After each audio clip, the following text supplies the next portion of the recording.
negro brasileiro tem consciência de seus direitos e luta pela igualdade.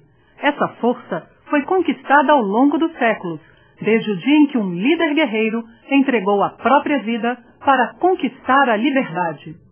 A história heróica de Zumbi dos Palmares representa a bravura e a tenacidade do povo negro e é um símbolo da resistência contra a submissão.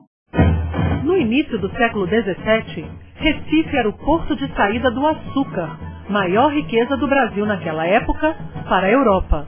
Todo o Nordeste vivia de plantar e colher cana. Mesmo quem não tinha engenhos, como os criadores de gado e os comerciantes, dependia indiretamente do açúcar, pois precisava vender seus produtos ou serviços aos agricultores. O tráfico de escravos entre o continente africano e o Brasil foi talvez um dos melhores negócios do período. O modo com que aquilo será feito levou, evidentemente, a uma sofisticação muito grande nas negociações e no comércio. Mas, por outro lado, propiciou também o exercício de uma das maiores crueldades feitas contra o ser humano no mundo. Mesmo em alguns países da Europa, a escravidão era comum naquela época. E nas culturas de açúcar brasileiras, onde era preciso muita força de trabalho, a escravidão parecia ser a única solução possível. Primeiro, os colonos tentaram submeter o índio, capturado na região ou comprado dos bandeirantes. Mas eles não se adaptavam bem ao trabalho, produziam pouco e, em geral, morriam logo depois de aprisionados. O passo seguinte foi a importação de negros africanos, que, embora mais caros, trabalhavam melhor. Quando começaram a chegar os primeiros carregamentos de escravos da África, os senhores de engenho passaram a visitar Pernambuco. Antes de começar o leilão, examinavam homens, mulheres e crianças como se fossem animais à venda.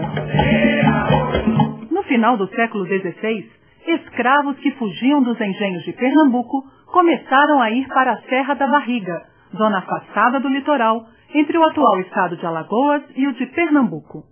O solo era fértil e a vegetação abundante. Havia extensos palmeirais e, por isso, os negros que ali se estabeleceram passaram a chamar a região de Palmares. Uma pequena aldeia começava a nascer. Tornou-se uma das maiores comunidades de fugitivos do mundo. Mais de 30 mil pessoas no auge. Foi dividida em inúmeros mocambos ou aldeias, nas quais reinventaram cultura e identidades de seus ancestrais. Resistiram às tentativas de invasão das tropas portuguesas e holandesas. Palmares se tornou uma ameaça para os senhores de engenho, que organizaram as entradas, expedições de captura aos quilombolas. Os quilombos também se espalharam por Sergipe, Espírito Santo e Rio de Janeiro. No século XVIII, surgiram outros nas capitanias de Goiás, Mato Grosso e principalmente Minas Gerais. Gangazumba foi aquele que deu a conformação de mais largo alcance no plano da política para o chamado Quilombo dos Palmares. O que é que ocorre? Nas negociações realizadas entre Gangazumba e o Reino de Portugal, ocorreram traições, podemos dizer assim. Ou seja, acordos que foram firmados não foram cumpridos. E isso começou a desatar a liderança de Gangazumba perante os quilombolas. Zumbi surgia como grande guerreiro. Seu nome e sua coragem começavam a virar lenda. Vários governadores de Pernambuco tentavam acabar com Palmares, dentre eles Pedro de Almeida.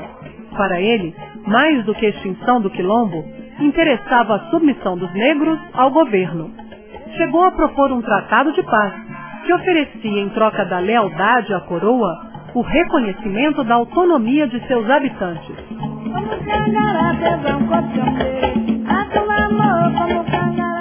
Gangazumba aceitou a proposta do governador, mas Zumbi não concordou.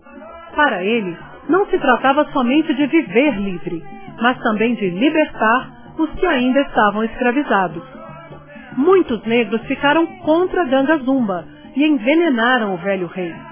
Assumiu em seu lugar Zumbi, o líder guerreiro que defendeu Palmares e levou o quilombo a terríveis batalhas.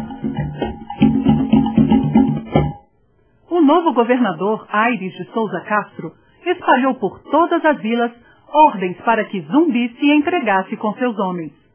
Mas ele resistiu por anos, desvencilhou-se com poucas armas e muita estratégia. Outros comandantes também tentaram prendê-lo, mas não conseguiram. O bandeirante Domingos Jorge Velho comandou a última batalha, que aconteceu na madrugada de 6 de fevereiro de 1694. Depois de um cerco de 3 anos e uma batalha de 22 dias, a luta chegou ao fim.